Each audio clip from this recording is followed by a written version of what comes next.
Buenas tardes. Bienvenidos a la Cátedra Universitaria de Bioética para el Bachillerato. El día de hoy tendremos la presencia del doctor Ricardo Noguera Solano, quien nos explicará la evolución biológica de la capacidad moral. La sesión del día de hoy está en el marco del Día Mundial de la Bioética y para el programa de Universitaria de Bioética es un gusto que nos sintonicen el día de hoy y sabemos de que la sesión de esta tarde será muy fructífera. Leo a continuación el currículum de nuestro expositor. Ricardo Noguera Solano es doctor en Ciencias por la UNAM y profesor de tiempo completo de la Facultad de Ciencias de la UNAM, donde ha impartido cursos desde 1996. Ha realizado 2 estancias de investigación en el Departamento de Filosofía de la Universidad de Leeds, Inglaterra, en 2004 y 2009. Sus áreas de investigación son Historia de las ideas de la evolución y de la herencia y el origen evolutivo de la moralidad. Participa en el Programa Universitario de Bioética de la UNAM, apoyando con actividades de investigación, docencia y divulgación. Y el Programa Universitario de Bioética tiene el texto de Cuadernos de Bioética de su autoría, junto con Manuel Rodríguez Caso, que se titula Nociones de evolución para discusiones bioéticas. Agradecemos a Ricardo Noguera su presencia y le cedemos el micrófono. Gracias.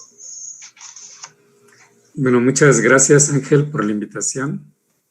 Y bueno, trataré de ser un poco breve en la exposición. Me pararé en algunos momentos para preguntar si hay alguna duda o si algo no ha quedado todavía muy claro. Para tener esa oportunidad de que al final poder discutir algunas ideas, algunas cuestiones. Habrá preguntas, comentarios. Pero sí, mi interés es que cada parte de las que voy presentando vaya quedando clara y conectada para entender el argumento de la biología evolutiva y entender la relación que tiene el estudio de la evolución con la explicación de la capacidad moral del ser humano. Quiero hacer una aclaración. Aquí la biología evolutiva puede usarse en varios sentidos.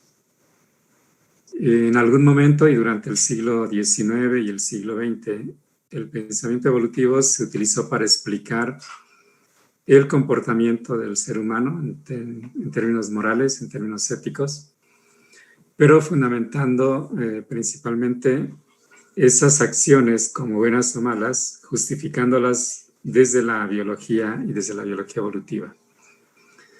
Es decir, se usaba la biología evolutiva para decir, en algún sentido, cómo debería de comportarse el ser humano o cómo no debería de comportarse, tomando en cuenta esa naturaleza biológica.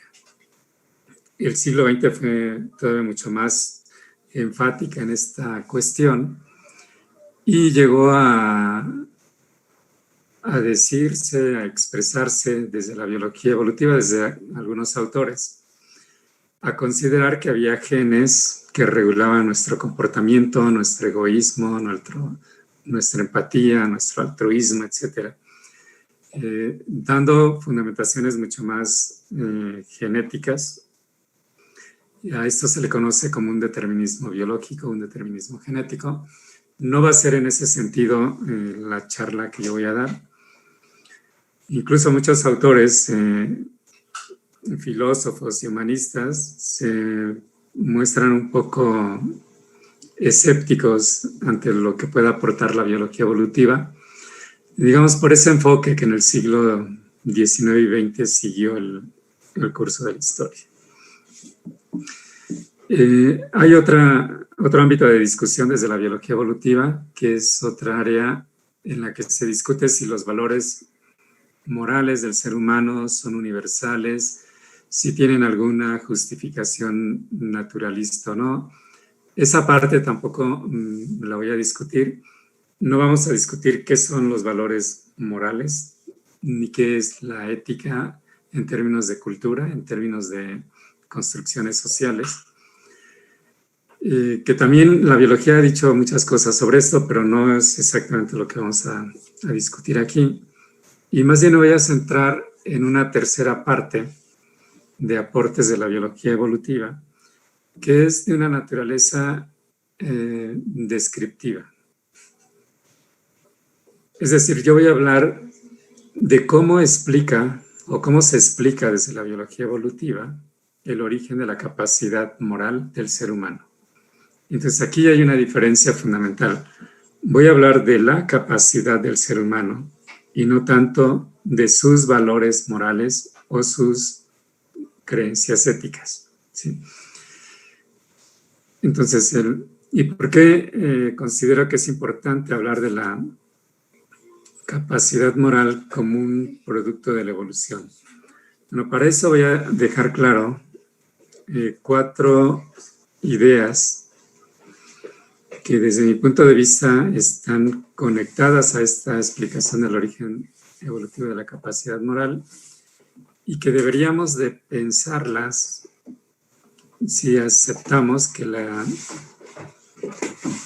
esa capacidad moral tiene un origen evolutivo. Es decir, nuestras creencias éticas y valores morales se han construido pensando que el ser humano ha sido producto de una creación.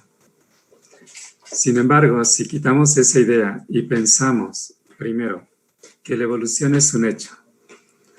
¿Qué significa esto? Que la evolución ocurre, que es un proceso natural, que está ocurriendo en el mundo de la naturaleza, que lo entendamos o no lo entendamos, es algo que ocurre, ¿sí? Punto número 2, que nuestra especie ha resultado de esos procesos evolutivos. Es decir, somos una especie con una historia evolutiva, una historia biológica, que tiene una relación con todas las demás especies y por lo tanto compartimos un origen común con todas las formas de vida. De manera muy sintética y simple, cada ser humano lleva en su naturaleza, entre comillas, lo dejo, al rato les explico por qué, lleva una historia de al menos 3.800 millones de años, lleva una historia de origen común con los vertebrados, lleva una historia de origen común con los mamíferos y lleva una historia de origen común con toda la vida en general. A eso me refiero, que la especie humana es un producto de la evolución, es resultado de una historia evolutiva de muchos millones de años y como punto número 4, en el proceso evolutivo no hay finalidad. La naturaleza no tiene metas, la naturaleza no tenía programado construir al ser humano, no hay progreso en la evolución. Si uno acepta estas ideas de ese origen evolutivo y natural del ser humano, entonces puede uno preguntarse si el ser humano no tenía ninguna finalidad de existir, si el ser humano no tiene alma a la cual se le había atribuido la capacidad moral, entonces ¿de dónde ha surgido esa capacidad moral? ¿Cómo surgió en términos evolutivos nuestra capacidad de vivir en grupo, de cohesionarnos y de construir elementos que nos permitan una convivencia grupal? Como vemos, no es algo exclusivo del ser humano, también en otros primates y también en otros mamíferos esta capacidad de vivir en grupo es posible y hay mecanismos que hacen posible esa convivencia y esa cohesión social. Bien. Cuando decimos que la evolución es un hecho es porque la biología en 200 años ha aportado pruebas suficientes. No hay duda de que somos una especie biológica, una entre miles o millones de especies que han evolucionado a lo largo de 3.800 millones de años a partir de un origen común. La vida se ha diversificado cada vez más y más, de tal manera que en la actualidad compartimos este planeta con alrededor de 3 millones de especies. Y uno puede darse cuenta que no es más que una especie más dentro de ese conjunto diverso. No tenemos nada de especial a menos que nosotros construyamos una serie de ideas, se las atribuyamos al ser humano y digamos que en ese sentido es una especie especial. Tiene sus particularidades como todas las demás especies, pero sonará un poco fuerte o un poco agradable, pero somos una especie del montón de las que se han generado en el planeta.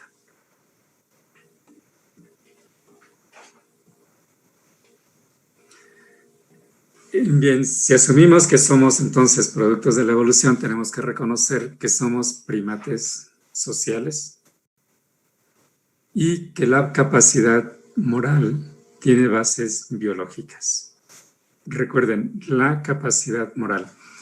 La capacidad moral en un sentido biológico como un atributo o un conjunto de características que hacen posible esa capacidad. ¿Sí? Así como tenemos capacidades racionales, capacidades lingüísticas, capacidades de memoria, capacidades de sensibilidad y de emociones, todas esas capacidades son posibles porque tenemos una neocorteza, tenemos un conjunto de características neuronales, un sistema nervioso conectado a otros sentidos. Y en conjunto, todo ello hace posible cualquiera de esas capacidades cognitivas, ¿sí? La racionalidad, la imaginación, la creatividad, la capacidad lingüística y desde luego la capacidad moral. Entenderemos aquí en esta reflexión la capacidad moral como un conjunto de características biológicas que inciden en el comportamiento individual con efectos que benefician a otro individuo o a otros individuos dentro de un grupo. ¿Sí? Que benefician en el sentido de que le dan posibilidad de sobrevivir, de permanecer, de reproducirse, de mantenerse dentro de la comunidad, etc. Y sobre todo de supervivencia, ¿sí? Que cumple sus funciones primarias básicas y le permiten mantenerse con vida. Bien, es importante, me parece, entender qué entendemos como evolución desde la biología evolutiva para quitar de nuestra cabeza un poco esa noción de progreso con la que tradicionalmente se identifica la evolución. Cuando yo hable de evolución a lo largo de la presentación, lo asociaré con el sinónimo de diversificación. Nunca con el sinónimo de progreso. Sí, dentro de la biología evolutiva, evolución no es progreso en ninguna de sus acepciones, aunque reconozco que hay autores dentro de la biología que consideran que sí hay progreso biológico. Muchos considerarán, y no solo biólogos, que hay progreso moral y que hay progreso en algún sentido, pero en mi opinión, una acepción mucho más básica y fundamental sería pensar que en evolución no hay progreso, que en evolución hay diversificación. Desde el nacimiento mismo del pensamiento evolutivo, en la obra de Lamarck, el primer autor francés que propone la idea de transformación de las especies en el siglo XIX, en 1809, ya vienen esas acepciones básicas de la biología que caracterizan el pensamiento evolutivo. Incluso la filosofía zoológica, la obra de Lamarck, tiene como objetivo central explicar el origen de lo físico y lo moral del ser humano. ¿Cómo podemos explicar ese origen físico y moral del ser humano en términos naturales? Dice Lamarck, estudiando el mundo animal. Entonces, aquí hay tres o muchas cosas fundamentales. Uno, para Lamarck, la naturaleza física, la estructura, la anatomía, la fisiología, es resultado de transformaciones que se dieron a partir de otras especies y que dan origen al ser humano. Cuando Lamarck dice, y lo moral, está englobando lo que en ese momento se consideraba lo moral, todo aquello que no es estrictamente físico y que no podemos cuantificar, que no podemos medir, que no podemos tener una experiencia inmediata a través de las metodologías y los recursos que utiliza la ciencia de manera tradicional para hacer investigación, experimentos o estudios. Entonces, lo moral en el ser humano es todas aquellas capacidades cognitivas que se generan gracias a su cerebro.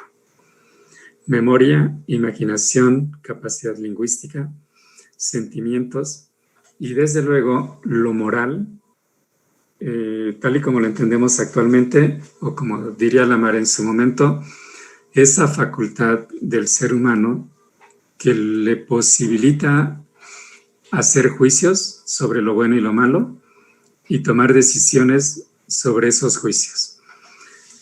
Esto lo voy a profundizar un poquito más adelante. Entonces, todo este conjunto de características cognitivas y todo ese conjunto de características físico-anatómicas, dice Lamarck, son producto de la transformación. El ser humano no es más que un animal que se ha diferenciado de los demás a través de procesos de transformación. Y un punto fundamental para entender esa naturaleza animal, dice Lamarck, es importante que pongamos nuestra mirada en ese mundo animal para entender cómo se fue transformando esto en el ser humano.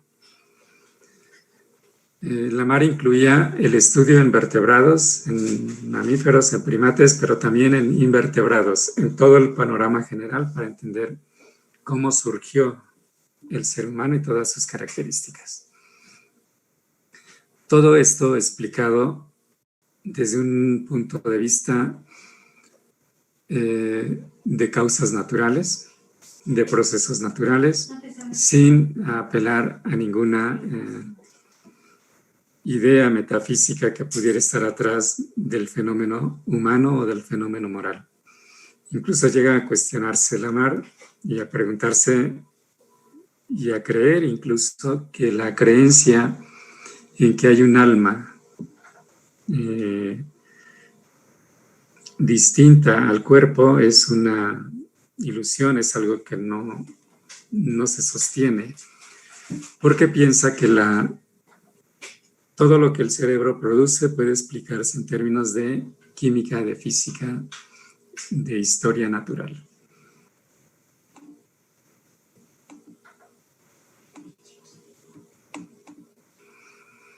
En su filosofía zoológica despliega toda una serie de argumentos que se han estudiado mucho y que se han analizado. Desafortunadamente, la historia que conocemos de Lamarck es una caricatura, una imagen de una jirafa que desea alcanzar las hojas más altas a través del deseo.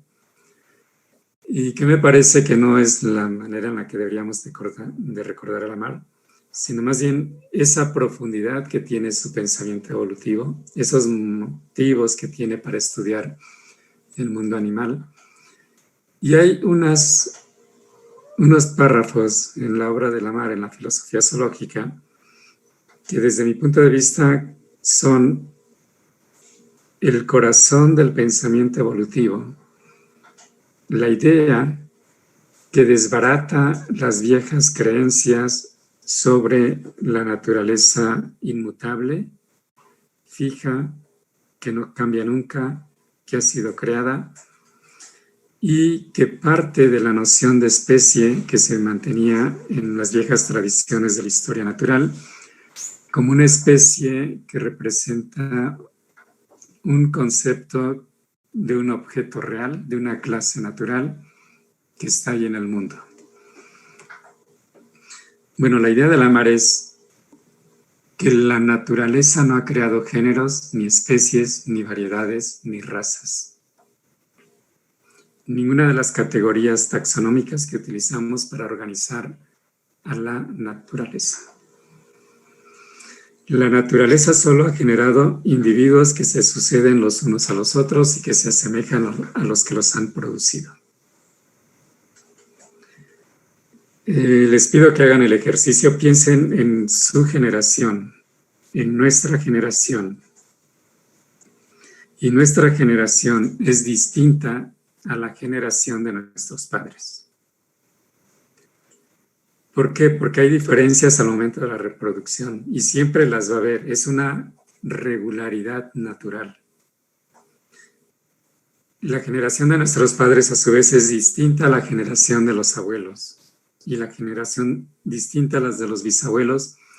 Y si uno va recorriendo hacia atrás, generación tras generación tras generación, y llega a una generación de hace 1 millón de años, esos individuos son tan diferentes a nosotros, pero tan parecidos a especies de ese momento, que será fácil reconocer en ellos la cercanía con los Homo habilis, Homo erectus, o cualquiera de esas 9 especies que existieron hace varios cientos de años. Recorriendo más atrás esta idea, esta noción, podemos encontrar que nuestros ancestros más lejanos parecen al ancestro de todos los mamíferos, al ancestro de todos los vertebrados, al ancestro de todos los animales y una ancestría que se pierde en el tiempo, mucho más atrás. Y lo mismo podemos pensar en el futuro. Después de 3 o 4 millones de generaciones de nuestra especie, ¿qué pareceremos? ¿O qué parecerá alguna de las especies que viven en la actualidad? Esa imagen que representa 3 millones de especies, en 10 millones de años seguramente habrá cambiado y en 50 millones de años se habrá modificado. Hay diversificación desde que se origina la vida hasta ahorita y seguirá hacia adelante. Eso para Lamarck es claro porque él no piensa en que haya una serie lineal, sino está pensando que hay una ramificación regular o irregular. Entonces aquí en su filosofía zoológica pone una representación de qué especies descienden de algunas otras como una posibilidad. Esto lo modificará después. Aquí plantea un origen de una generación espontánea que despliega las diferentes formas. En otra obra pensará que hay 2 generaciones espontáneas, o incluso puede creer que hay más generaciones espontáneas que se dieron y generan toda la diversidad. Para las plantas, que es otro linaje, otra posible generación espontánea. Bueno, esas ideas influyeron en la obra de Darwin, en su pensamiento. Y Darwin sigue exactamente la misma línea de argumentación, porque también una de las preocupaciones de Darwin es entender el origen de la moralidad en el ser humano. Desde sus primeros escritos sobre la transmutación, Darwin tiene en mente este problema de lo moral. Toda su investigación a partir de 1836 va a girar en torno a este problema. A pesar de que en el origen de las especies no habla sobre el fenómeno humano, no dice mucho sobre el origen humano, es claro que la antes y después es parte de su motivación y de su interés. y que lo expondrá con claridad en 1872 en El origen del hombre. Darwin piensa en El origen del hombre que no es muy complicado probar que no hay ninguna diferencia fundamental entre el hombre y los mamíferos en cuanto a facultades mentales se refiere. Hay una diferencia apenas de grado y es fácil, piensa Darwin, verlo en la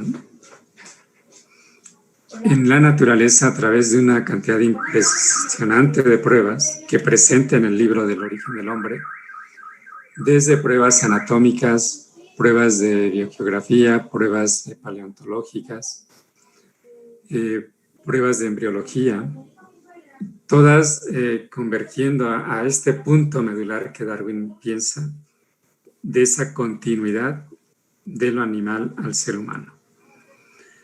Este libro está acompañado con otro que también abunda en este tipo de información.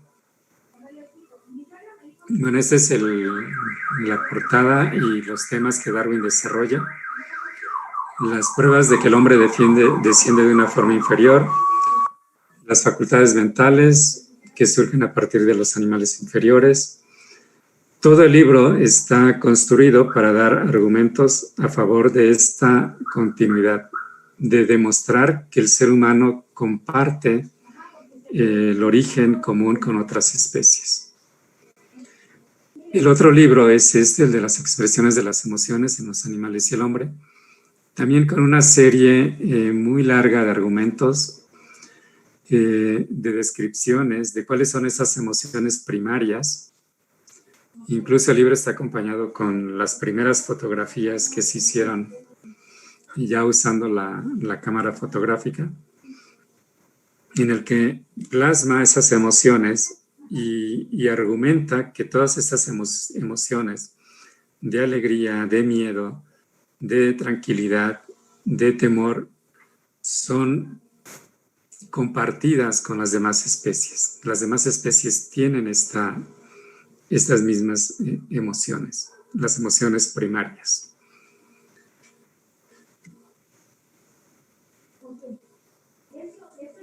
Entonces, regresando un poco a la argumentación de Lamarck y considerando que evolución es diversificación, en 1828 un joven naturalista, geólogo británico, Charles Lyell, lee la filosofía zoológica y considera que si las conjeturas de Lamarck son correctas, entonces, dirá Lyell en 1832, la vida en general desciende de un solo huevo.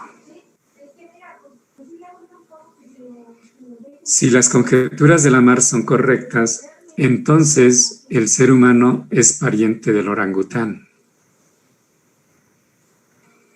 Y si las conjeturas de Lamarck son correctas, entonces se pone en entredicho la dignidad humana. Gracias al trabajo de Darwin y a partir de la obra de Darwin, toda la biología del siglo XX, sabemos que las conjeturas de Lamarck son correctas. ¿Sí? La vida en general desciende de un solo huevo, que hoy llamamos el ancestro común. El ser humano es pariente del orangután, de los chimpancés, de los gorilas, de los caballos, de los delfines, de los elefantes, y tiene un origen común con toda la vida. ¿Pero qué implica esto? La última palabra, o la última frase, se pone en entredicho la dignidad humana. Si las conjeturas de Lamarck son correctas, piensa Lyell, se desborona toda aquella creencia que hemos construido en términos de cultura. las creencias religiosas pierden sentido, la existencia del alma carece de fundamento, el ser humano no es más que un animal. A Laje le preocupa esto porque lo que implica es fuerte, ¿no? Es aceptar que el ser humano es producto de la evolución, no es una idea que uno tenga que tomar como una simplicidad, y menos cuando hay evidencias que muestran que esa historia evolutiva ha sido,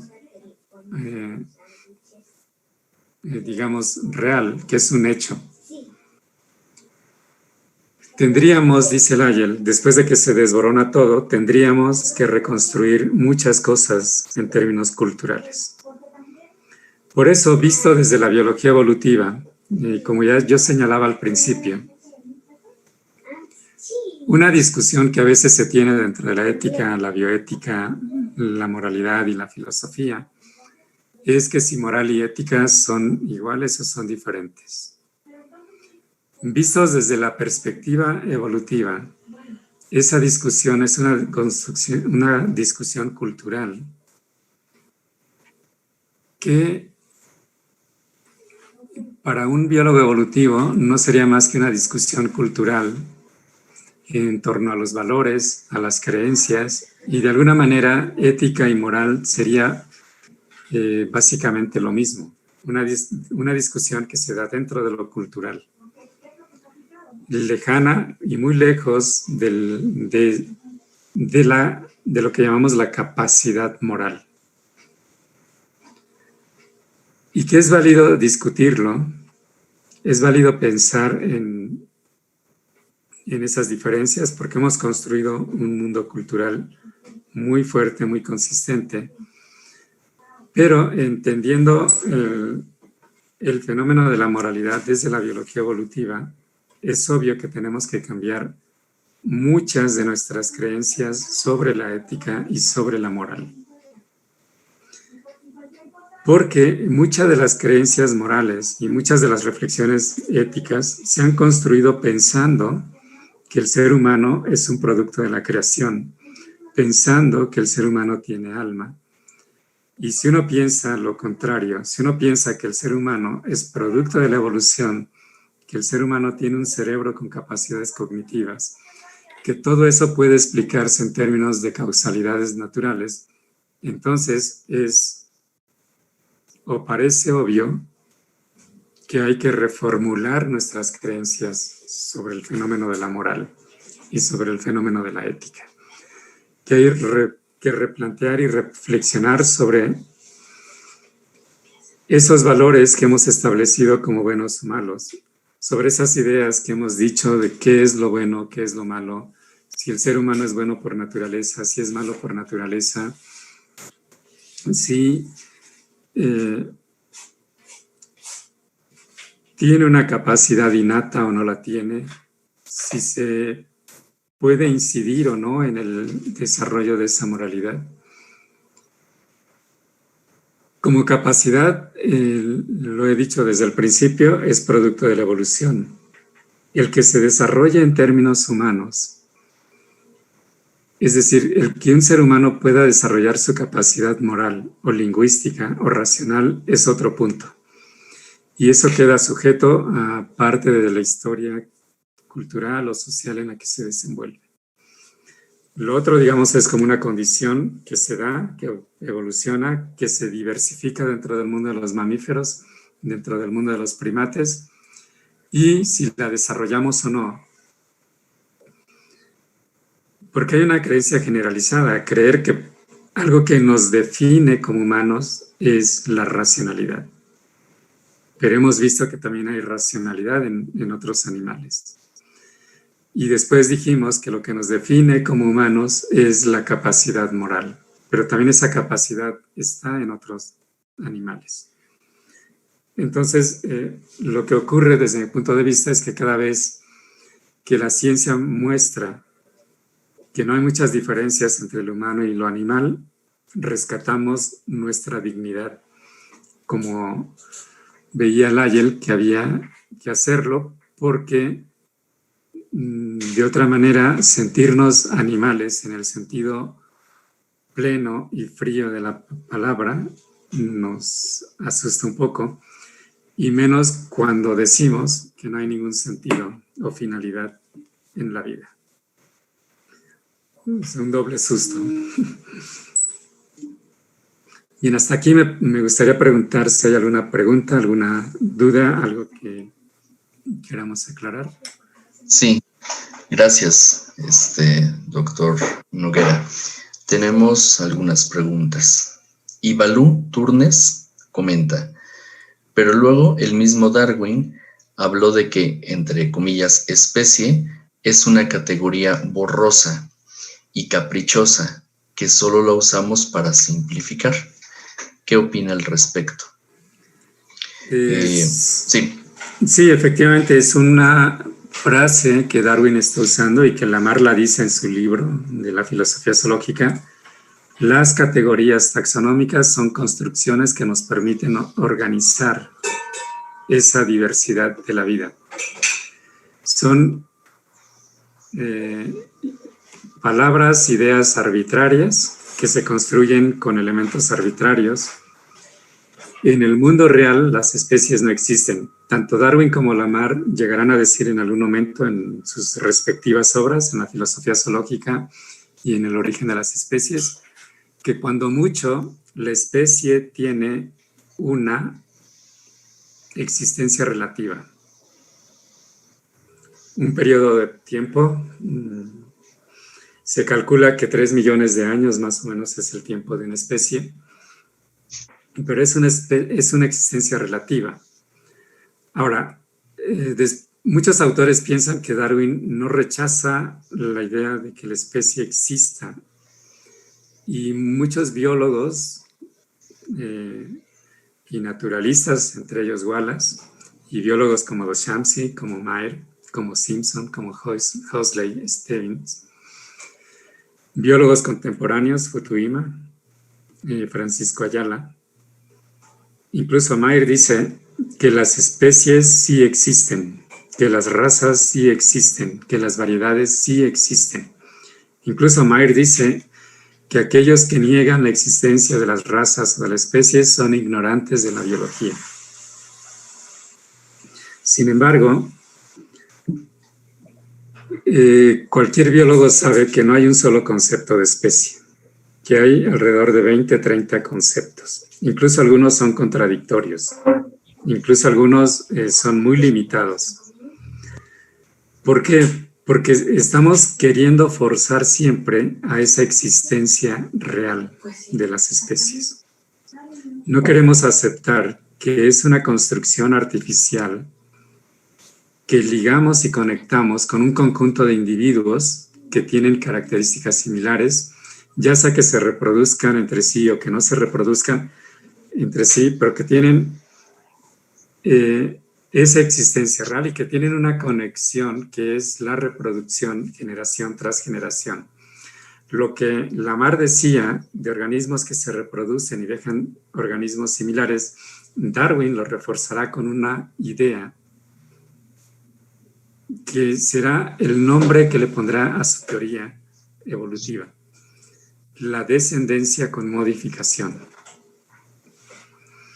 La idea de descendencia con modificación es lo que en biología actual llamaríamos en reproducción diferencial. Eso sí es lo que está ocurriendo en el mundo, eso sí es lo que existe en el mundo real. Ni Darwin ni Lamarck rechazaron el concepto de especie, la utilidad que tiene el concepto de especie. Lo que Darwin rechaza en algún momento, que después se retracta un poco, pero que nunca hace Lamarck, es decir, el concepto es útil para organizar la naturaleza, pero es una construcción. Hay un poema de Pessoa que dice más o menos así: la naturaleza no existe. Yo veo árboles, ríos, piedras, montañas. Pero ese todo que trata de englobar y de captar las particularidades no existe. es una construcción de mi cabeza que utilizo para englobar aquello que sí está en el mundo natural. Entonces, es algo que hace justamente Lamarck. Yo creo que podemos seguir haciendo uso del concepto de especie, podemos construir un concepto que unifique esos 30 conceptos, siempre pensando en dos particularidades del concepto de especie y la noción del pensamiento evolutivo. Por eso yo les decía, incluso hay historiadores que dicen, este es el as de Lamarck, que Lyell utiliza, que motiva a Darwin y a Wallace a hacer investigación, porque ese as destruye, invalida el concepto de especie real, inmutable, fija, que fue creada y que está ahí en la naturaleza. La naturaleza es dinámica y se está transformando día a día, y lo ha hecho desde hace 3.800 millones de años sin parar. Entonces, es lo que yo podría decir y creo que dije de más. Bueno, tenemos algunas preguntas más. Hay dos preguntas que están relacionadas. Judith Flo dice, buenas tardes, un saludo cordial al doctor Ricardo Noguera. ¿El concepto de raza no es racista? Y Manuel Estrada comenta, hoy en día el término de razas en humanos es algo que se está cuestionando porque carecen de pruebas científicas. Charles Darwin escribe sobre las razas humanas en su capítulo 7. Darwin se había equivocado al basar este capítulo en el término de raza según lo ve la sociedad. ¿Qué es lo que hace que la raza sea, en efecto, una raza? Muchas gracias, doctor. Bueno, efectivamente es la misma discusión. Cuando Darwin empieza a retractarse y a pensar que hay una existencia relativa de la especie, las otras nociones, las otras categorías taxonómicas, género, variedad y raza también empiezan a tener lo que desde filosofía de la ciencia se llamaría reificación. Pretender que esa conceptualización tenga una existencia real en el mundo. Algo que no ocurrió con Lamarck propiamente, porque para él raza, variedad y todo eso eran más que palabras. Efectivamente, la UNESCO desde 1970, después de análisis y discusiones entre especialistas, biólogos, antropólogos, filósofos, determinó que ya no se utilice más el concepto de raza cuando nos referimos a los seres humanos. Pero ¿por qué nada más a los seres humanos? ¿Por qué no a toda la vida en general? Dejarlo así como algo arbitrario, pero siempre que hacemos una construcción arbitraria, lo hacemos determinando ciertos caracteres. Yo en particular diríamos que el concepto de raza no debería de utilizarse, porque cada una de esas construcciones se ha hecho tomando en cuenta el color, el tipo de cabello, la complexión, y es parecido cuando se hacen o se arman las razas en cualquier grupo de organismos. El ser humano tiene alrededor de 20.000 caracteres fenotípicos. Sin embargo, cuando hacemos una construcción de razas, solo tomamos en cuenta 5 o 6. En el pasado eran estos fenotipos visibles. En la actualidad se ha recurrido a la información genética y ahora se habla en términos de que hay grupos étnicos que tienen tales genes y hay otros que tienen tales otros y están asociados a determinadas enfermedades, etc. Pero no dejan de ser construcciones arbitrarias, porque de esos 20.000 caracteres que tiene la especie humana siempre echamos mano de unos poquitos y lo hacemos de manera arbitraria. Entonces yo particularmente diría, no tiene ningún sentido estar hablando ni de razas humanas y de los demás organismos, si lo hacemos, pensar que lo estamos haciendo de manera arbitraria. Y que en realidad es una conceptualización que pretendemos que exista. Recordemos que también es obvio que en la obra de Darwin y de Lamarck hay estos deslices antropocéntricos, deslices eurocéntricos, deslices de superioridad racial, tanto para el francés como para el británico, claro que está lleno de ese lenguaje, y yo creo que hay que leerlos en su contexto, en su momento. Lo que yo quiero que hagamos es que rescatemos ese pensamiento evolutivo traído hacia la actualidad. Por eso les señalé que es muy importante borrar de nuestra reflexión la noción de progreso. Porque si para Lamarck de alguna manera la evolución y la transformación había progreso, aunque él pensaba que era una ilusión, que no era algo real tampoco. Y si para Darwin también en su discurso hay cierta tendencia a la perfección y al progreso y a la complejidad, yo creo que eso es su contexto, su momento, pero en la biología actual no hay ninguna evidencia contundente que nos diga que hay progreso en la evolución y que hay finalidad en la existencia de la vida del ser humano o de cualquier especie. Tenemos varias preguntas. ¿Gusta que haga por bloque o continuar con la exposición? Pues o si yo hago quieres, algunas. dímelas y veo que es... Ok. ¿Cuántas son? ¿Cuántas preguntas? Tengo como unas 10 preguntas. O doy otra parte y luego las juntamos, pero Ok. las dejas en ese orden para que... Ok. Sí, muy bien. Está bien.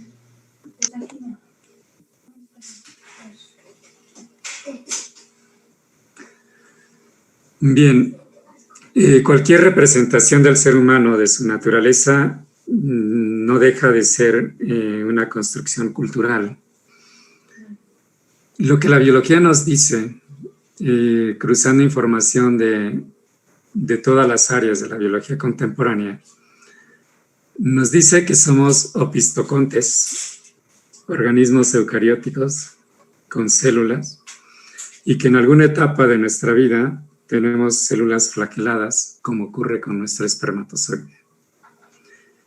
La biología nos dice que somos metazoas, organismos animales pluricelulares heterótrofos con esas células nucleadas. Heterótrofos que no podemos producir nuestros propios alimentos o fuentes de energía biológica.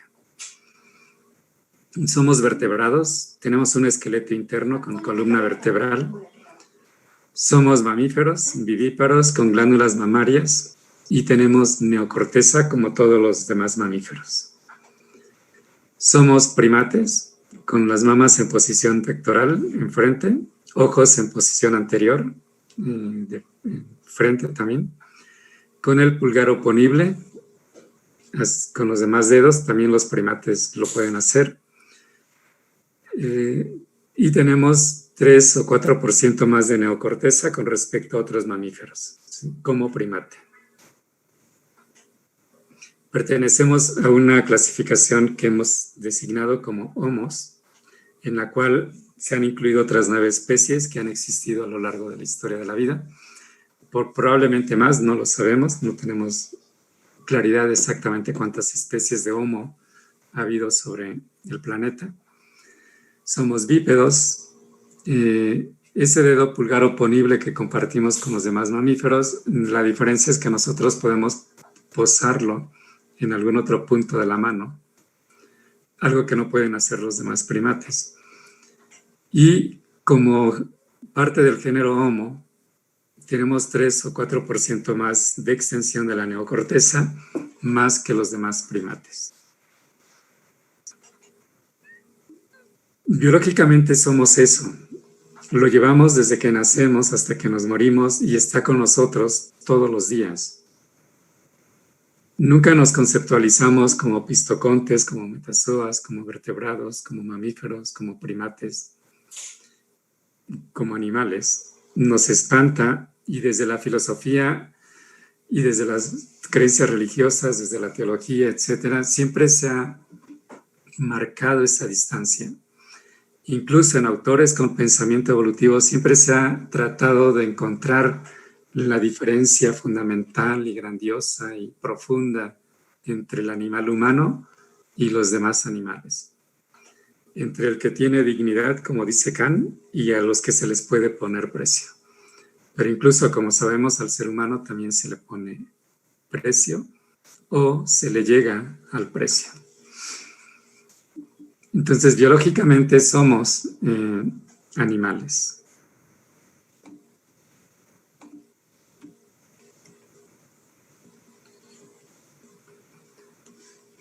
La neocorteza que compartimos con los demás mamíferos hace posible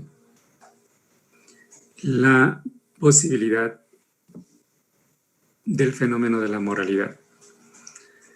Es decir, nuestra capacidad moral tiene raíces biológicas que fueron generadas por la evolución. Si anatómicamente, si fisiológicamente somos similares a muchos organismos, a muchas especies, ¿por qué en términos conductuales o en términos de moralidad no tendría que haber esa similitud? No tendría que haber esa relación de origen común. ¿Por qué tendría que ser la excepción la moralidad? ¿Por qué tendría que ser la excepción la racionalidad? ¿Por qué tendría que ser la excepción la posibilidad de sensibilidad o de memoria o de apreciación estética? Todas en conjunto, todas esas capacidades cognitivas, lo que Lamarck llamaba la moralidad, se generan gracias a esta neocorteza. Si hay un elemento biológico generado por evolución, es esa neocorteza, que debió de haber servido en algún momento como una función adaptativa, que con las diferenciaciones que ha tenido nuestra especie y con la evolución cultural que se ha generado, ha hecho posible que los seres humanos seamos capaces de hacer juicios morales, de tener ciertos sentimientos y de comportarnos de cierta manera ante esos sentimientos y ante esos juicios morales. De alguna manera son habilidades que uno puede encontrar. Claro, es difícil saber si en la mente de un chimpancé hay un juicio moral, hay sentimientos y qué tipo de sentimientos, pero el comportamiento que genera de manera indirecta nos muestra que su neocorteza está trabajando en esa dirección. Ahorita voy a mostrarles una serie de características biológicas que dan cuenta de estas funciones de la neocorteza. Estas características son la reciprocidad, la capacidad de compartir alimentos con los demás, la empatía, el altruismo, la cohesión social, la cooperación y la preocupación por la comunidad. Eso ocurre no solo en los seres humanos, también ocurre en los primates y en todos los mamíferos. Al principio dije que éramos unos organismos sociales. Todos los mamíferos son organismos sociales y logran la cohesión social gracias a que disparan todos esos mecanismos y les permite la supervivencia, les permite convivir, les permite llevar una vida en grupo.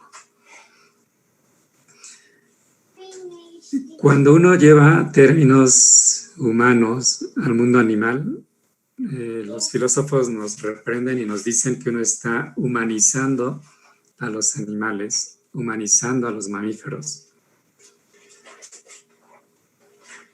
Pero no tenemos otros elementos. Lo que podemos hacer es decir que la manera en la que usamos los términos en biología tienen diferencias fundamentales en el uso que tiene en filosofía o en sociología o en política o en otros ámbitos. Eso nos parece sustancial para no caer en los errores de creer que estamos humanizando o que estamos animalizando al humano al hacer las comparaciones. Pero creo que en términos de comportamiento hay algunas similitudes, así como las hay en términos de morfología, de fisiología, también las hay en términos de conducta y también las hay en términos de procesos de la neocorteza. ¿Por qué sabemos que hay esas similitudes? Porque cuando se disparan los procesos cognitivos en los demás organismos, son exactamente las mismas redes neuronales, son exactamente los mismos neurotransmisores, son exactamente el mismo conjunto de partes que están interactuando cuando ocurren los procesos de empatía, cuando se comparte el alimento, cuando el animal está calmado, cuando el animal está agresivo, cuando se dan los cuidados parentales, que me faltó ponerlo aquí en esta lista, pero también es uno de los más importantes, los cuidados parentales. Aquí también es importante recordar ese fenómeno evolutivo. Si la evolución no tiene dirección, no tiene finalidad, no esperemos que todos los procesos, todas las adaptaciones sean características perfectas. ¿Sí? No todos tenemos los mismos niveles de cuidados parentales, no todos tenemos los mismos niveles de empatía, ni de altruismo, ni de cooperación. Siempre hay un despliegue de esa capacidad en términos poblacionales, tanto en el humano como en todas las demás especies. ¿Sí?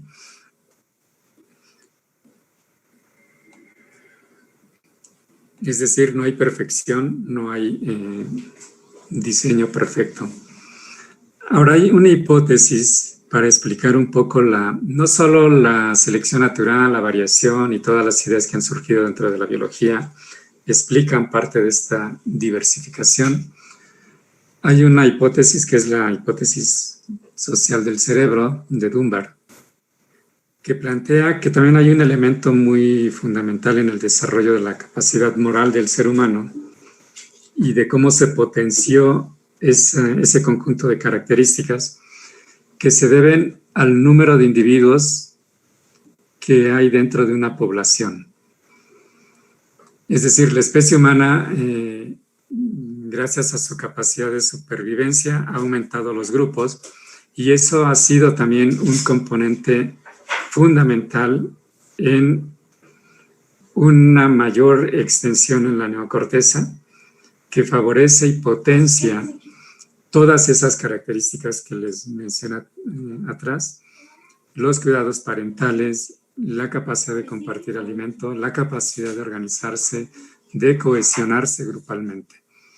Entonces aquí estaríamos hablando también ya de una evolución cultural que converge con la evolución biológica y potencia una característica que es la capacidad de la moralidad en el ser humano. O en el género Homo, que es donde se ha dado una mayor encefalización de la neocorteza.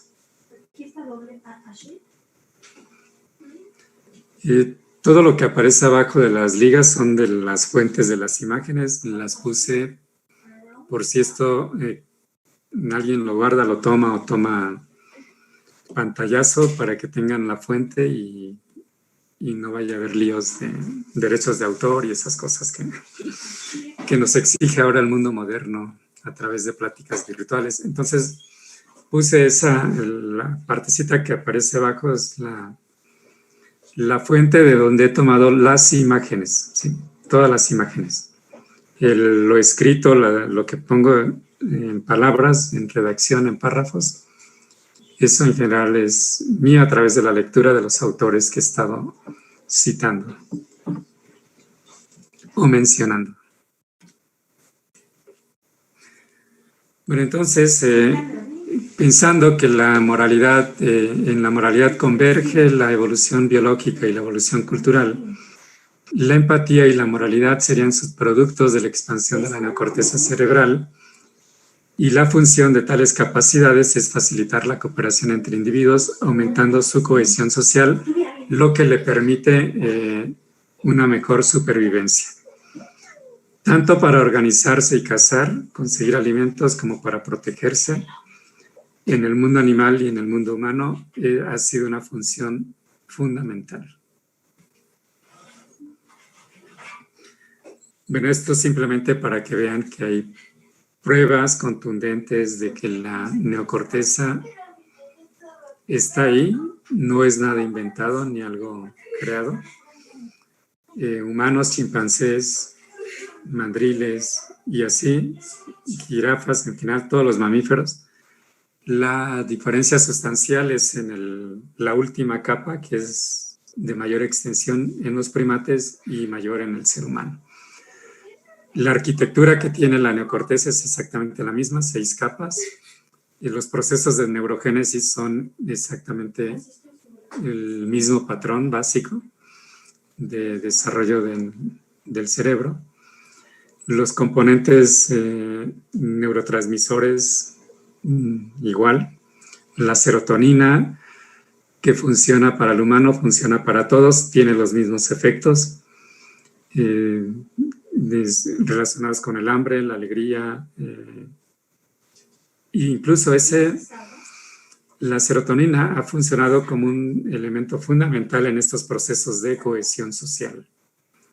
En el ser humano tiene otras, o está relacionado con otras características que hemos construido culturalmente, como la tristeza, la depresión, el suicidio, lo antisocial, etcétera, pero eso ya es otro asunto. Aquí simplemente lo menciono como un elemento fundamental en los procesos de cohesión social. La cohesión social dentro de los mamíferos fue un rasgo adaptativo. Pudo ser el origen de lo que después sería el origen de la capacidad moral en uno de los linajes de los primates, los homos.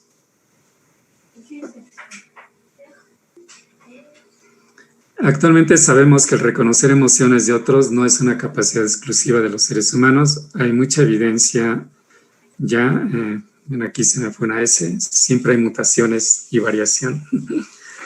Los trabajos de Stephanie Preston y Franz de Waal, que llevan más de 30 años, sobre todo Franz de Waal, en el terreno de la primatología, ha dado evidencia de estas similitudes profundas entre el ser humano y otras especies. Bueno, Ángel, si quieres otras preguntas.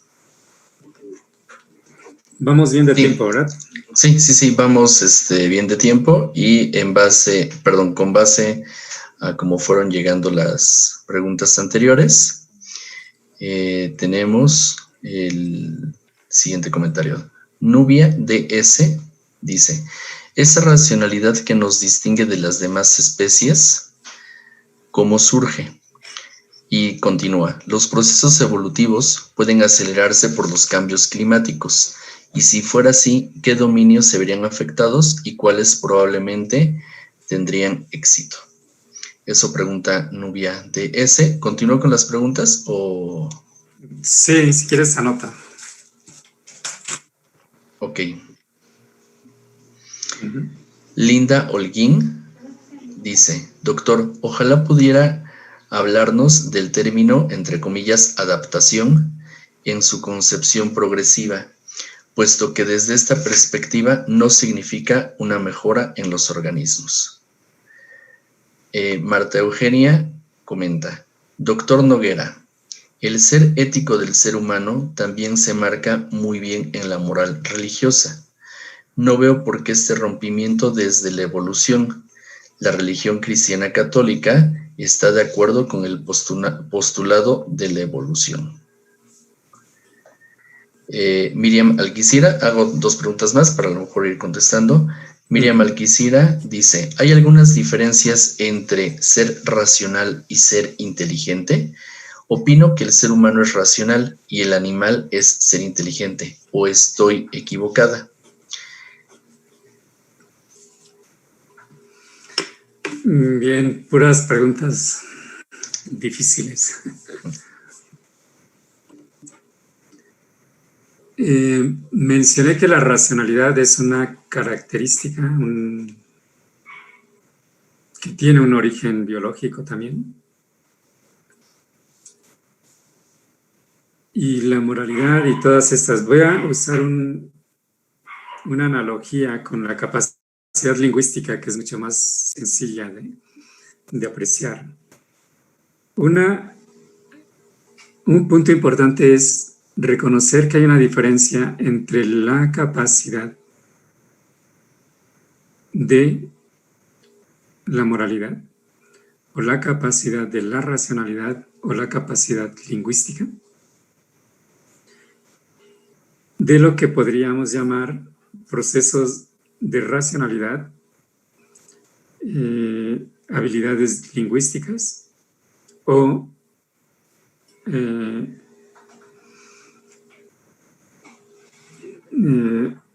comportamientos éticos o morales. Cuando hablamos de capacidad dentro de esta discusión evolutiva, estamos diciendo que el desarrollo del cerebro y del aparato fónico del ser humano surgieron por procesos evolutivos, por millones de años de historia evolutiva. Entonces, cuando un niño nace, tiene capacidad lingüística, tiene capacidad racional, tiene capacidad moral, tiene capacidad de sensibilidad. Digamos, un niño que tuvo una neurogénesis dentro de lo normal, que no hubo carencias de ácido fólico, de todos los nutrientes, que el cerebro, la arquitectura del cerebro se desarrolla de manera normal. Entonces, cuando nace, tiene todas esas capacidades. Sus neuronas funcionan bien, la producción de serotonina también, todos los neurotransmisores, los sentidos están finamente conectados y armónicos, etc.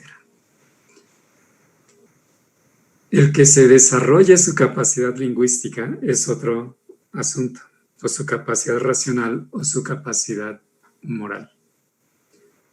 Eso va a estar determinado por su propia historia de vida, por el ámbito cultural en el que se desenvuelve y por ya cuando él tiene autonomía después de los 13 años, por sus propios intereses, actitudes y etc.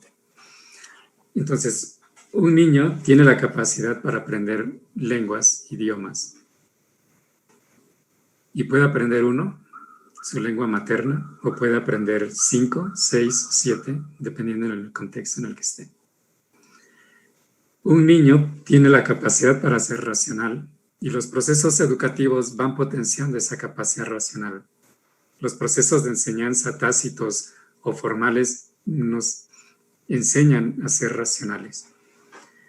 En ciencia siempre se presume que un científico es un ser más racional que otros humanos, porque su entrenamiento durante una formación científica es el uso de la racionalidad. Entonces se esperaría que un científico usara esa herramienta con mucha mayor eficacia que alguien que no estuvo nunca o que nunca pasó por un salón de clases. Entonces esa diferencia es fundamental. Una cosa es tener la capacidad para desarrollar esas habilidades y otra es ya los procesos de racionalización, las formas de racionalización, los procesos de moralidad que usamos, los procesos de capacidad lingüística.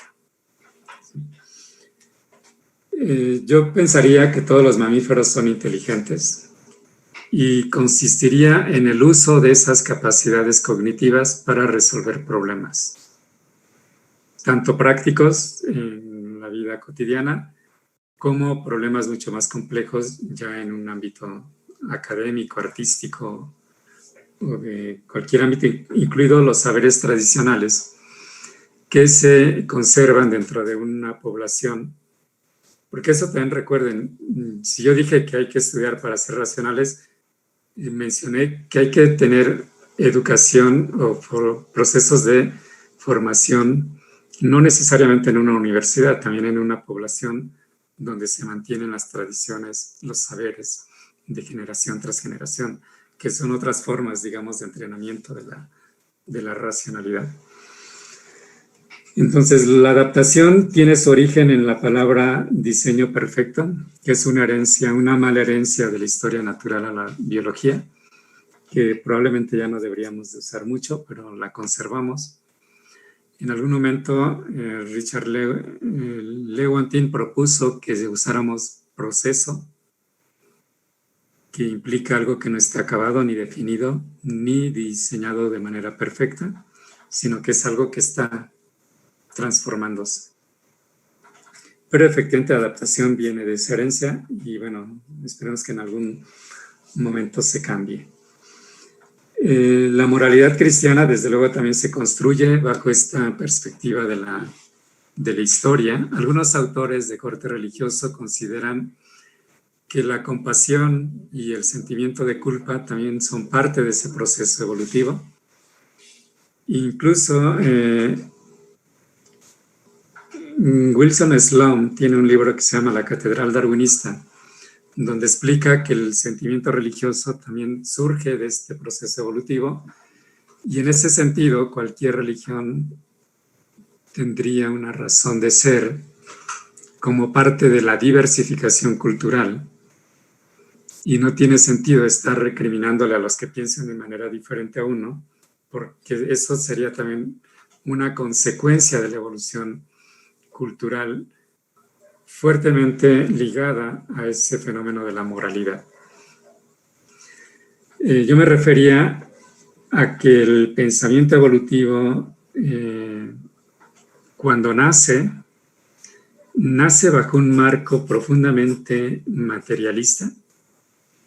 Lamarck es heredero del pensamiento materialista radical francés del siglo XVIII, en el que la visión era tajante y radical.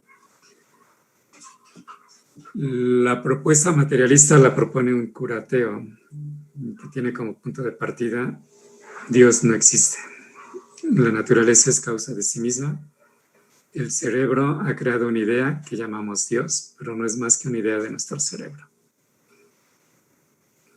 Lamarck no era tan radical y muchos autores evolucionistas no son tan radicales como ese pensamiento evolutivo original. Y entonces han acomodado el discurso entre fe y ciencia.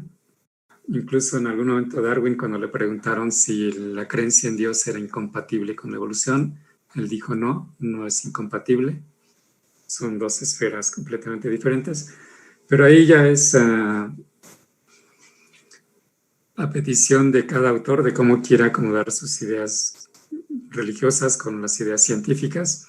Lo que las iglesias han hecho en las últimas décadas, desde luego, es acomodar su fe a las nuevas evidencias de la ciencia. Aunque el Papa en algún momento haya aceptado, el anterior haya aceptado que la evolución es real, dice que el alma la puso Dios.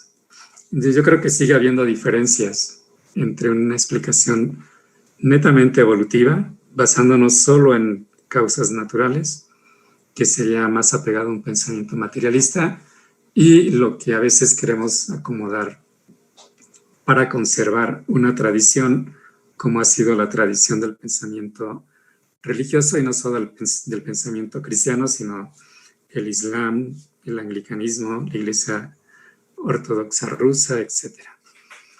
Entonces, pueden haber en el fondo esa contradicción, porque la biología, como les dije al principio, describe cómo fue el proceso.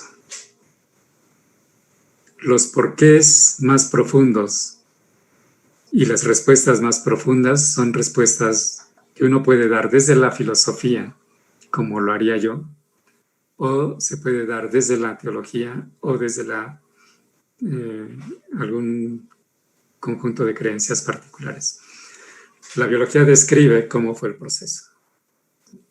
El agregado de la mucho más profundo y del significado que quieramos darle ya es otro asunto.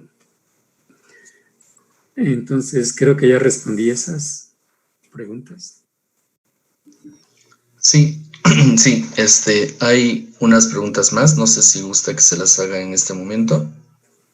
O creo que ya falta poco, si quieres, damos. Sí, ya me faltan pocas. Ok, Bien, entonces yo decía que el ser humano es un producto histórico y al momento de pensar en su ser, en su moralidad, tenemos que recordar que ese proceso, esos fenómenos son producto de esa herencia genética, de una herencia epigenética que es lo que incide durante el desarrollo embrionario, la neurogénesis, y cómo se está construyendo ese órgano que hace posible todo esto.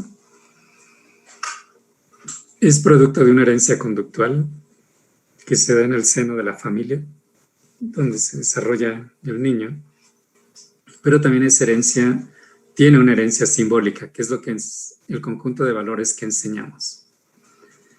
Entonces, el que potenciemos o no esa capacidad moral del niño, al final va a depender del cuidado que pongamos en su desarrollo embrionario, del cuidado que pongamos en el hábito infantil, del cuidado que pongamos en su formación. Como seres humanos, la mayoría de las culturas se ha preocupado mucho por potenciar la capacidad racional a través de la enseñanza-aprendizaje. Y en algunos casos, la capacidad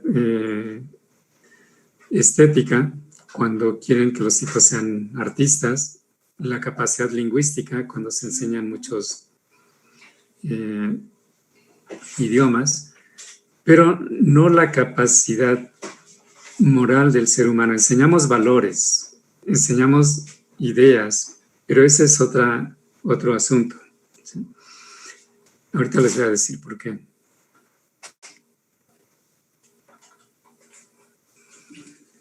Hay que tomar en cuenta que el desarrollo del cerebro se da en este periodo de 20 años y conforme van madurando las capacidades cognitivas. Lo que marca aquí es el desarrollo de su madurez racional y el desarrollo de su madurez de capacidad de hacer juicios, de saber los efectos de sus acciones, de saber las consecuencias. En términos ideales, a los 20 años, la persona humana debería de tener todas sus capacidades cognitivas desarrolladas y potenciadas y podría en ese momento desencadenar su posibilidad ética. Ahorita les digo en qué consiste. Entonces, tomando en cuenta que en el ser humano convergen diferentes tipos de herencia, que en el ser humano convergen diferentes capacidades cognitivas. Chomsky, que es uno de los famosos constructores de la teoría sintética moderna, reflexionando justamente en un trabajo sobre el origen de la capacidad moral y ética del ser humano, se pregunta, ante las discusiones que se han tenido ya con anterioridad, ¿cuál es la naturaleza del ser humano? ¿Qué es esa naturaleza humana? ¿Es bueno por naturaleza? ¿Es malo por naturaleza? ¿Es ético por naturaleza? ¿Nace ya siendo ético? ¿O tiene que aprender valores morales?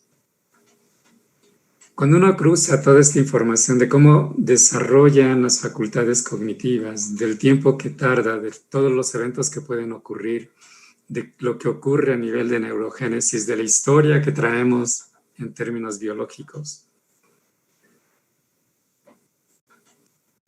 Pensando en eso, diría Chomsky, podríamos concluir que no hay una naturaleza humana. Hay tantas naturalezas como seres humanos hay. Eso nos habla de la diversificación. Y en este caso no solo biológica, sino también cultural. La UNESCO dice que la diversificación cultural es tan importante para la cultura humana como es la variación biológica fundamental para la evolución biológica. ¿Sí? La variación biológica es importante para la evolución, la variación cultural es importante para la evolución humana, en términos culturales.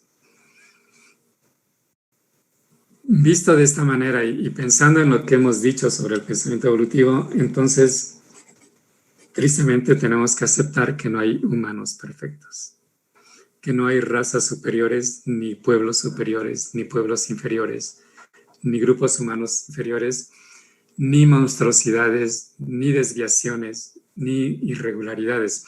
Todo ese mar de vocablos que usamos para hablar de lo diferente cuando nos referimos a otros, y que siempre le ponemos esa carga jerárquica de mayor, inferior, de superior, inferior, de más, menos.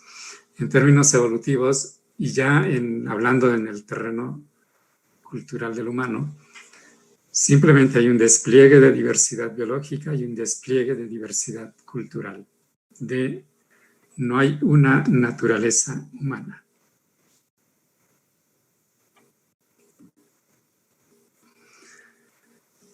Entonces, una vez que madura esa capacidad cognitiva, el ser humano puede echar mano de o tener un comportamiento ético basado en la capacidad de formular juicios morales que emergen de la presencia de 3 facultades necesarias y en conjunto suficientes, que se dan porque tenemos neocorteza. Anticipar las consecuencias de las acciones, hacer juicios de valor, cuando entra en juego y podemos decir si son buenos o malos, eficaces o no, y elegir entre líneas de acción alternativa. Con entrenamiento, con reflexión, con aprendizaje, podríamos hacer uso de esto a partir de los 15 años y durante el resto de nuestra vida. Pero como vemos en términos crudos de nuestra realidad, casi nunca anticipamos las consecuencias de nuestras acciones y le echamos la culpa a los demás. Casi nunca valoramos cuáles son esos efectos y nos lavamos las manos como Poncio Pilatos. Y pocas veces elegimos entre esas líneas de acción. Y a veces la elección, aún sabiendo que nuestras acciones van a tener efectos negativos sobre otros organismos, sobre otros seres, las hacemos. Un ejercicio de la ética no es aprender códigos morales, no es aprender manuales, no es aprender constituciones, no es aprender tratados completos, sino es poner en ejercicio 3 elementos básicos que se pueden o que se dan gracias a nuestras capacidades cognitivas y que son básicamente estas. Anticipar las consecuencias de nuestras acciones, hacer juicios de valor y tomar decisiones. Ser, de alguna manera, personas libres, autónomas. No nos enseñan a ser personas libres y autónomas.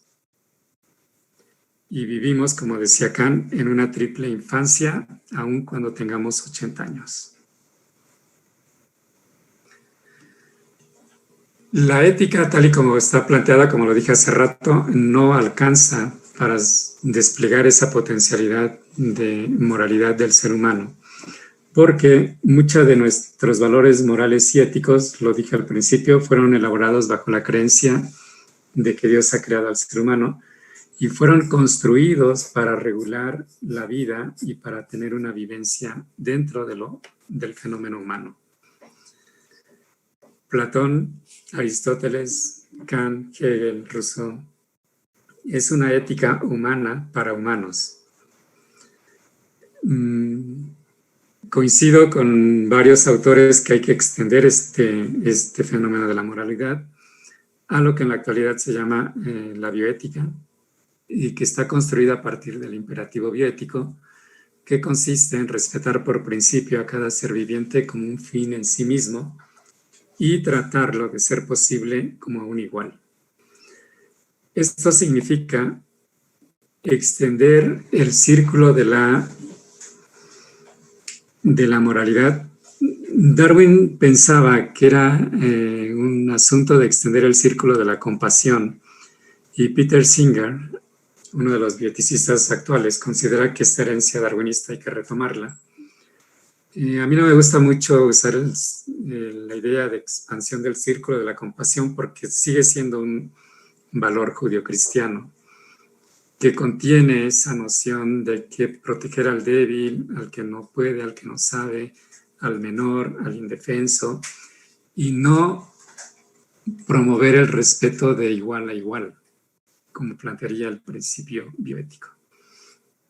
Entonces yo hablaría más de una expansión del círculo del respeto, que debe ir del yo, de respetarme a mí mismo, del núcleo familiar, extendido hacia la comunidad, extendido a la nación, extendido hacia todos los seres humanos, extendido hacia los mamíferos que tienen sensibilidad, pero extendido a los invertebrados, extendidos a las plantas y extendido hacia cualquier forma de vida.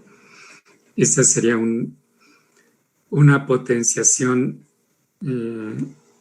ideal del fenómeno de la moralidad, que creo que deberíamos de reflexionarlo un poco.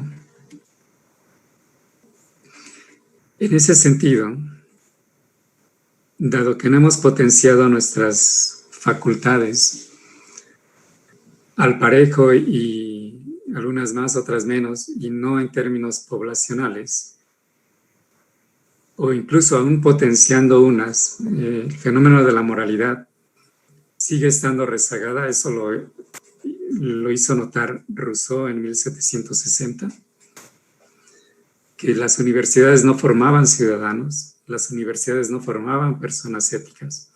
Kant lo refuerza en 1790 en un librito que se llama Antropología Práctica. Se queja por qué el mundo está como está, que no ha cambiado mucho en tiempos de Kant en términos de convivencia humana y social. Dice Kant, hemos avanzado mucho en el terreno de la tecnología, de la ciencia, del arte, de la literatura, de la música, pero no hemos avanzado nada en el terreno de lo moral, de la ética. ¿Por qué? Porque nuestras universidades, nuestras enseñanzas públicas no están interesadas en potenciar el fenómeno de la moralidad. Visto de esa manera y pensando que somos un producto de la evolución, retomaría las palabras de Lorenz, de que en el fondo somos el eslabón perdido entre nuestros ancestros primates y lo que filosóficamente hemos definido como el ser humano ideal. Todavía estamos muy lejos de ese ideal humanista o filosófico. Bueno, creo que hasta aquí está la presentación. Si quieren ya podemos, ahora sí, todas las preguntas que tengas, Ángel. Sí, gracias. Bueno, Guadalupe Castillo pregunta: ¿esta evolución del pensamiento en la Iglesia Católica se podría manifestar en sus encíclicas o simplemente es lo que el capitalismo requiere? Gerardo Cela Vallardo pregunta, más bien afirma: si los animales tienen moralidad, ¿tendrían capacidad de decisión? Es decir, libre albedrío. Ibalú Turnes comenta: muchísimas gracias, doctor. ¿No cree que nos cuesta tanto asumir nuestra pequeñez, que no asumimos, por ejemplo, que existimos azarosamente, ya que frente a los mamíferos de entonces sobrevivieron tal vez porque ante la caída de un meteorito se extinguieron los dinosaurios, por ejemplo? Y pregunta dónde podría contactarlo para leer sus publicaciones o textos. No sé si sigo haciendo las preguntas. Las puedo contestar rápido. Ok. La primera, en realidad, no sería yo quien pudiera decir algo, porque es la Iglesia Católica la que tiene que tomar sus decisiones. Yo no pertenezco. Tengo amigos, incluso el jueves de la semana pasada organizamos un evento en la Universidad Pontificia. Presentó el doctor Toño Lascano una ponencia y hubo otras reflexiones sobre la vida, la muerte, la vida como fenómeno. Pero esa pregunta yo creo que es de ellos, no, a mí en lo particular no es un punto que yo pudiera decir si lo integrarán, cuándo, cómo, por qué, cuáles serían las justificaciones que tendrían que dar. Es algo que sale de mi campo de acción y de reflexión, ¿sí? Luego, los animales, antes no se aceptaba que tuvieran moralidad. Ahora se dice que tienen protomoralidad, o axiología, o tienen comportamientos que indican esa capacidad. Yo digo que tienen autonomía. No me gusta usar libre albedrío, porque la noción de libre albedrío está enmarcada en la discusión teológica de que Dios hizo al hombre libre y le dio el libre albedrío. Entonces, a mí me gusta hablar más de autonomía. Claro que tienen autonomía los animales y claro que tienen autonomía los seres humanos. Que no la utilicen la mayoría de los seres humanos es otro punto. Que no le permitamos esa autonomía a los animales porque los atrapamos, los metemos en zoológicos, los metemos en santuarios, a las mascotas las traemos a las casas y creemos que no podrían vivir sin nosotros, cuando sabemos que hay organismos ferales, perros, gatos, gallinas, burros, caballos, etcétera, que pueden vivir en autonomía y en plena naturaleza sin ningún problema. No estoy diciendo nada en contra de las mascotas, hay gente que les gusta tenerla y creen que es una ampliación de los valores bioéticos, pero yo creo que darles autonomía a los animales sería, como dije hace rato, trata con respeto en la medida de lo posible cualquier forma de vida. Eso incluye seres humanos, mascotas, animales domésticos, bacterias, etc. Entonces, yo diría que sí tienen autonomía los animales, como la tiene el ser humano. La última, no sé, Ivalú, yo creo que puedo darles mi correo. Lo puedo anotar en la última diapositiva y de ahí lo toman si gustan. Entonces, espero no haber omitido alguna de las preguntas. No, están bien. Se han contestado todas. Luis Alberto Villanueva Egan dice: el origen biológico común no necesariamente derrumba la dignidad humana, lo ético o la moral. Corresponden a ambos ámbitos distintos. La moral y lo ético corresponden a construcciones culturales no biológicas ni religiosas, es decir, lo biológico aporta el soporte, pero no determina necesariamente el tipo de relaciones que se establecen entre los humanos entre sí y con el resto de los seres vivos. ¿Qué opina al respecto?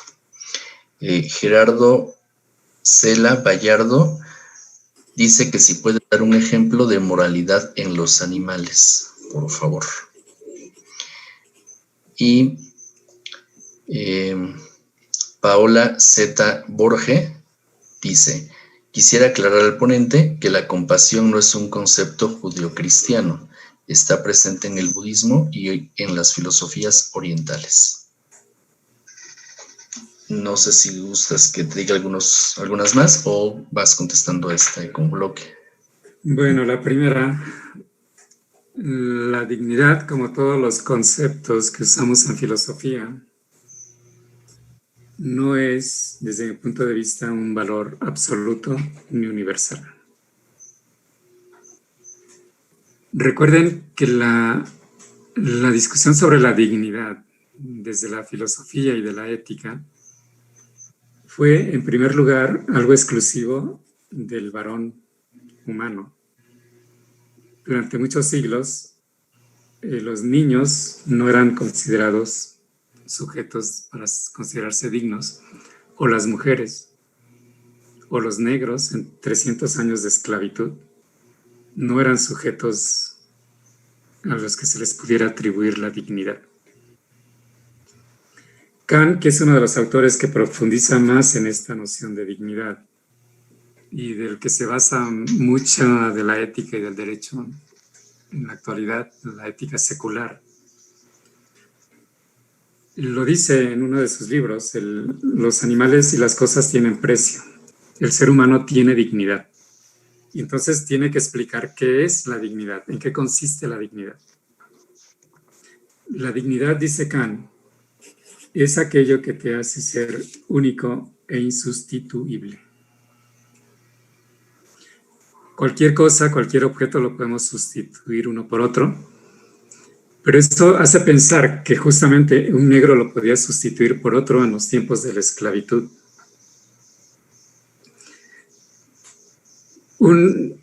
Alguien con dignidad es algo que no puede ser sustituido, porque tiene un valor en sí mismo. Cuando uno piensa en la biología, en la diversificación y en darse cuenta que cada organismo es un organismo que resulta de las regularidades y las contingencias, puede darse cuenta que también ese ser natural biológico es único e irrepetible e insustituible. Entonces aquí tenemos un problema. O extendemos la noción de dignidad a la vida en general, o se la quitamos a todos. Para resolverlo, desde la bioética se ha dicho que los seres humanos conserven su dignidad, que la sigan teniendo, aun cuando sean producto de la evolución, y que todas las demás formas de vida se considere que tienen valía inherente, que tienen un valor en sí mismo. Pero creo que son cuestiones de reflexión filosófica. Y así como el concepto de especie, yo dije hace rato que era algo arbitrario, lo mismo podríamos decir del concepto de dignidad. No hemos consensuado todavía un concepto que sea mucho más amplio y general. Lo que hemos visto es que cada vez se ha ido ampliando más y más. Ahora todo el mundo tiene derechos, los niños tienen derechos, las mujeres tienen derecho, los animales no humanos tienen derecho, entonces... Y está bien, yo creo que hay que ampliar nuestros conceptos, no son inmutables ni universales. Tienen razón cuando dicen que la compasión no es exclusiva, por eso les dije hace rato que el fenómeno religioso, y cuando yo digo religioso no solo es el pensamiento judío-cristiano, también las otras religiones, las otras creencias, considerando que el budismo tiene una parte que es muy filosófica, quizás las escuelas antiguas. Las partes más contemporáneas tienen ya más ese sesgo de religiosidad, más que de filosofía. Y lo que yo dije que había en el caso de las ideas judio-cristianas de este mundo occidental, es que muchas están jerarquizadas con la noción de inferior-superior. Es cierto que en otros ámbitos religiosos, como el budismo o filosóficos, hay una visión mucho más horizontal, mucho más circular, y no la visión vertical que tiene el mundo judío-cristiano de abajo hacia arriba, de inferior-superior. A eso me referí, que tiene la connotación de compasión dentro del mundo judío-cristiano. Y creo que eran dos, ¿no? Nada más. Sí, porque uno era un comentario. Sí. Bueno, Sol Azul Estrella pregunta: ¿qué propicia la conciencia del ser humano? Este tema que usted comparte es difícil de entender, pero no por ello menos importante, ya que si aún teniendo 85 años no aceptamos nuestra responsabilidad en este mundo, entonces, ¿qué esperamos de nuestras acciones? Luego, Paloma Robles Lacayo comenta: buenas tardes, gracias por la ponencia y felicidades por la dulce voz del doctor Ricardo. En Guanajuato estamos en un serio problema. La autoridad municipal ha procedido con toda indignidad a utilizar las momias para la promoción turística de la ciudad. La Comisión Nacional de Bioética ha emitido una opinión sobre las exposiciones itinerantes en contextos dedicados a la diversión, el entretenimiento y el espectáculo, pero el municipio las desestima. ¿Cuál sería su opinión, doctor? Posteriormente, Silvia Alejandra Grela dice: durante mucho tiempo se ha dicho que los animales no humanos no tenían alma y por consiguiente no podían ir al cielo. Más allá de la creencia religiosa, esto también es antropocéntrico. Todo cambia continuamente y hasta los propios papas tienen sus propias creencias. El Papa Francisco, ella es argentina, ha dicho en un discurso en el Vaticano, cito: un día volveremos a nuestros animales en la eternidad de Cristo. Eivalú Turnes pregunta si no sería más adecuado hablar de transformación constante y no de evolución, a juzgar por los resultados de la supuesta evolución en cuanto al humano.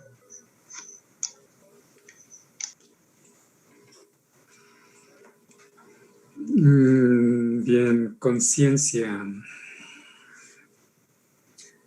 Otro término profundamente problemático que se aborda desde la filosofía, la neurociencia, la biología evolutiva. Desde el ámbito de la biología evolutiva podríamos señalar que no hay un solo tipo de conciencia, que al menos podríamos identificar dos tipos de conciencia. Uno que se llama conciencia primaria y otro que se llama conciencia secundaria. La conciencia primaria significa darse cuenta de que existes, pero de manera limitada. Ese tipo de conciencia se considera existe en todos los animales, mamíferos, probablemente también aves, algunos otros vertebrados, porque saben que están ahí, saben reconocer problemas, saben resolver sus problemas, saben buscar alimentos, saben de peligros, saben reaccionar. Cruzan toda esa información en ese instante ante la situación que están viviendo y experimentando. Y si tienen esos patrones de procesamiento de información en la neocorteza, sobre todo los mamíferos, por lo tanto, podríamos decir que tienen ese tipo de conciencia primaria. Incluso algunos invertebrados. El pulpo, por ejemplo,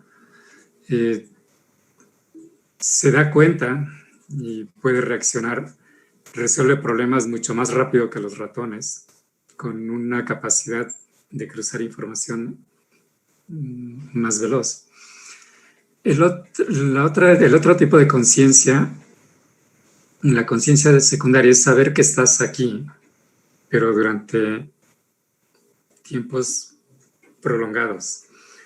En el ser humano, se acepta que a partir de los 3 o 4 años el ser humano sabe que está aquí, que se da cuenta que existe. Y a partir de ese momento siempre lo tendrá presente. ¿Saben esto los animales? ¿Les dura ese tipo de conciencia? Muchos autores dirían que sí, que hay animales, incluido el pulpo, que tienen esa conciencia de que existen, de que saben que están aquí, pero saben que hay otros que están aquí también. Los delfines, los elefantes, algunas aves, como los cuervos, probablemente también sepan que están aquí. No tenemos la capacidad para saber con exactitud, no hay experimentos contundentes que nos puedan decir, no hay un lenguaje que podamos traducir, pero yo es lo que podría decir, esos dos tipos de conciencia y las características que tienen y qué tipo de organismos más o menos sospecharíamos que la tienen.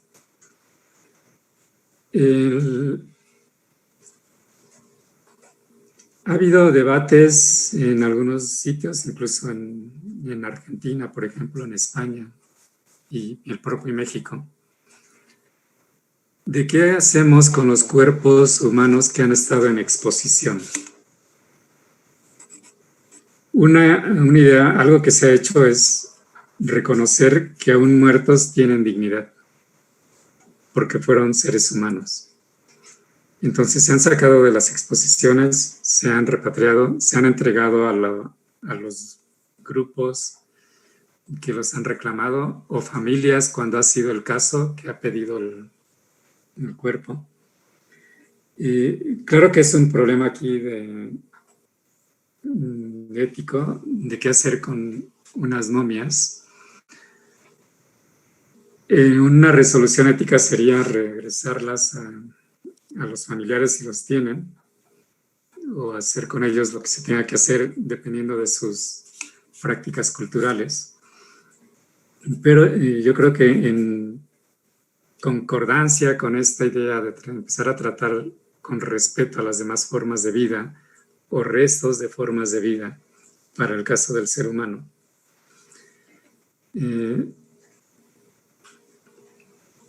no deberíamos de dejar que pesen más los intereses o los valores económicos, que es lo que siempre ocurre, porque hemos reemplazado cualquier tipo de creencias religiosas y hemos impuesto una serie de valores modernos relacionados al capitalismo, como la propiedad privada, el consumo, la libertad individual excesiva, etcétera, que pesan más sobre los otros valores de la moral o de la ética o del respeto a las tradiciones que no ofenden o que no dañan a ninguna otra persona. Entonces yo creo que en esa valoración es lo que yo podría opinar, replantear y repensar qué tipo de creencias y de valores estamos dándole mayor peso. El ánima. Bueno, yo diría que tienen esas capacidades cognitivas los animales.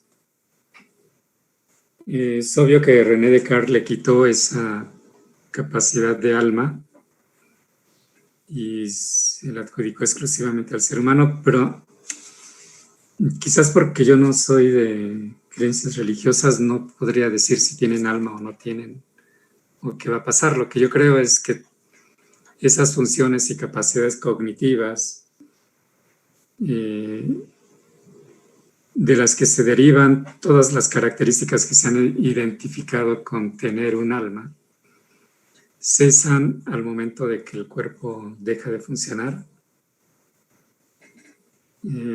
Como decía Séneca, en algún momento empezamos de la nada. Antes de nacer estábamos en la nada, o era simplemente nada, y al momento de morir regresamos a la nada. Y ya. Y bueno, tenemos dos últimas preguntas. También aprovecho para invitar a todos los que nos están sintonizando a que le den like a la página del Programa Universitario de Bioética para que nosotros podamos dar like también a sus intervenciones. La de Ibalú ya no supe bien, es que ya no la noté. Sí, bueno, la vuelvo a leer. Dice Ibalú, ¿no sería más adecuado hablar de transformación constante y no de evolución? Sí, justamente cuando Lamarck escribe su filosofía zoológica, se niega a usar evolución, porque ya evolución tiene una historia larga en el pensamiento occidental y significa etapas que van en un proceso de inferior a superior, que van desenvolviéndose. En el significado latín significa desenvolverse, algo que ya está y se desenvuelve, algo que ya existe y se desarrolla con una finalidad. Eso ya era de uso común en la historia, en filosofía, en medicina, y Lamarck se niega a usar evolución y utiliza la palabra transformación. Claro, hay una industria Darwin, un peso historiográfico muy fuerte. Proponer en que vamos a cambiar términos decimonónicos por cosas más actualizadas sería una lucha titánica que no la vería, por lo menos que se ganara muy rápido y muy pronto.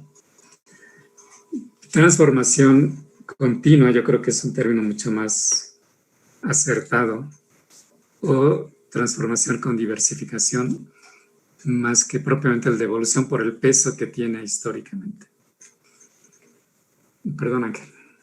Sí, y leo las dos últimas preguntas. Candela Duarte comenta que si podría decir la cita donde Rousseau dice que las universidades no forman personas éticas. Y Mario Mendoza comenta, usted defiende la tesis de la evolución no es progreso sino diversificación, pero hay demasiados autores que defienden esta tesis si hay progreso. Cito a Lamarck y uno de sus seguidores es Darwin, quien nos hablaba del ancestro común. Me queda claro que Darwin no es progresionista. Aceptar que el ser humano es bueno o malo, podemos incidir en el desarrollo de la propia moralidad, el ser humano. Segundo, si la selección natural genera progreso, parece guiado por el empeño de refutar las doctrinas judeocristianas, cuya creencia central es que los humanos somos la principal razón de que Dios creara los cielos y la tierra, incluyendo nuestra capacidad moral, nuestra dignidad, y no que no solo hable la que esto se trate de complejas relaciones neuronales en nuestro cerebro. Híjoles, la última está demasiado complicada y es para una disertación profunda. Bueno, creo que me faltó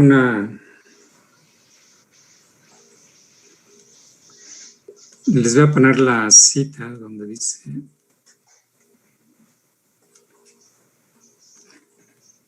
no encuentro la cita exacta, pero es un ensayo sobre las artes y las ciencias que hizo Rousseau, que publicó en 1760. De hecho, fue un discurso, un ensayo, que le hizo ganar un premio por parte de la Academia de Ciencias francesa, y le costó la amistad de varios de sus amigos por las críticas que hace a los artistas, a los científicos, a los humanistas, en general a todo. El ensayo sobre el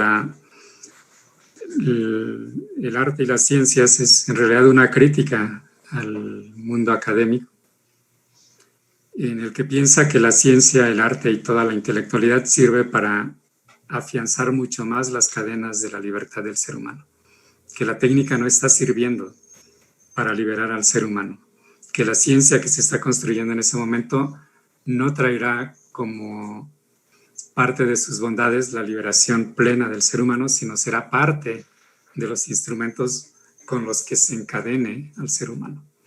Pero es el ensayo sobre las artes y las ciencias, que les digo fue un escrito que hizo a razón de un concurso y que ganó el premio. Estaba buscando la versión que tenía en una diapositiva con número de página y todo, pero no la encontré. Bueno, evolución como diversificación y progreso.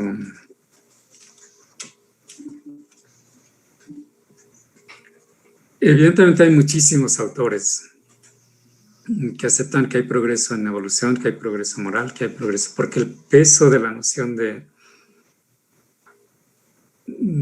progreso es muy fuerte en nuestra cultura, y porque desde mi punto de vista coincidia y concuerda más con visiones idealistas del mundo y de la vida. La historia de la filosofía es la historia del idealismo, y parte de la historia de la ciencia también es parte de la historia de ese idealismo. El proyecto de una visión radical de la naturaleza como una sustancia autónoma, y de ese materialismo nihilista, frío, que no tiene metas ni finalidades, fue un proyecto que fracasó en el siglo XVIII.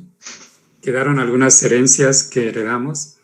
La Revolución Francesa fue parte de ese movimiento, que no llegó a expandirse en su forma original. 2 años después de que triunfó la Revolución Francesa, el ala moderada deísta, que siguió creyendo en Dios en otra versión, retoma el control y la historia vuelve a su curso normal.